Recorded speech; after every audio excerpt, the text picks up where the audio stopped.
the beginning of something unspoken. My name is Ava, and I'm 22 years old. I never thought I'd fall in love with someone I shouldn't, especially not my best friend's father.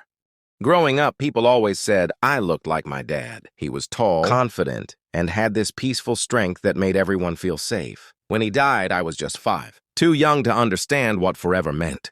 All I knew was that nothing felt whole again. My mom did everything she could.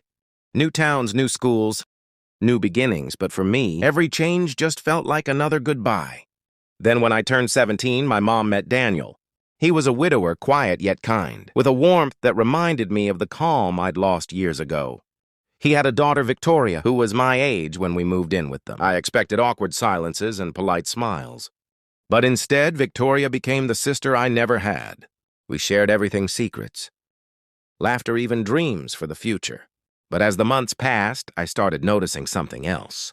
The way Daniel's presence seemed to steady the room, the way his eyes softened when he spoke, how safe I felt when he smiled.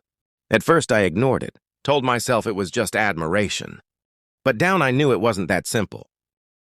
I was falling for him, the quiet that spoke louder. The house had its own kind of silence. Not empty, but alive, every creak in the wooden floor.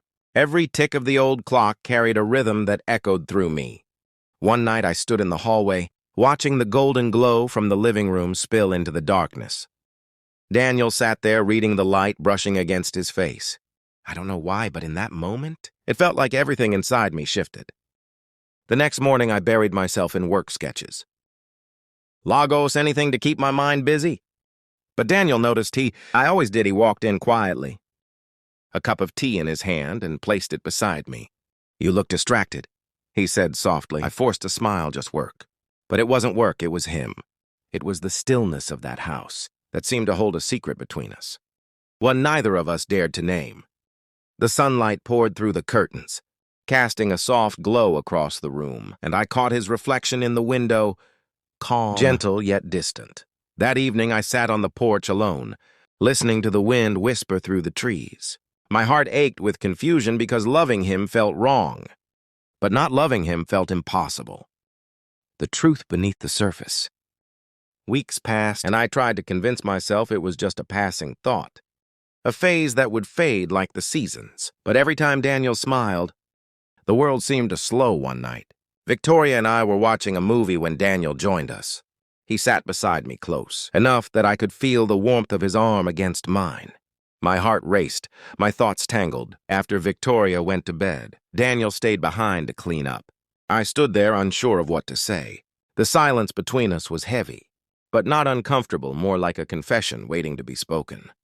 Ava, he said finally, his voice low, careful. You've brought a light into this house I didn't know we were missing. His words lingered in the air, fragile yet sincere. I wanted to say something to tell him how I felt, but the weight of what it meant froze me in place. Loving him would mean betraying the one person who called me, her best friend. So I did the only thing I could. I smiled, whispered goodnight, and walked away before my heart gave me away. But deep inside, I knew the truth, the kind that doesn't fade or bend with time. What we had wasn't spoken aloud, but it was real, and sometimes the most powerful love stories are the ones that never get told.